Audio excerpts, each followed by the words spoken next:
Gözlerinde açılır bu milletin seheri.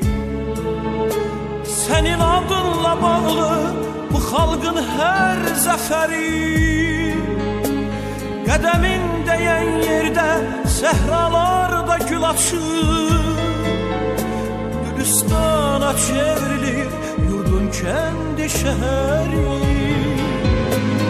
Güneş doğur elə bir harda çekilir adım.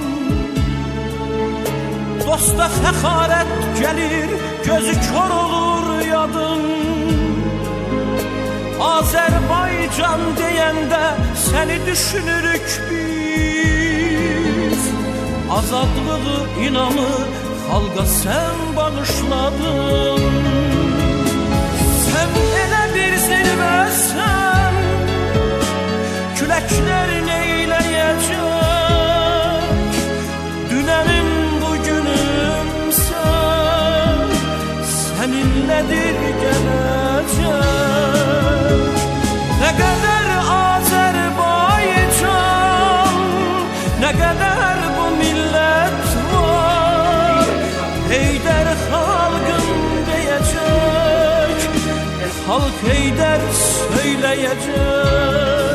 Bugünüm sen, seninledir.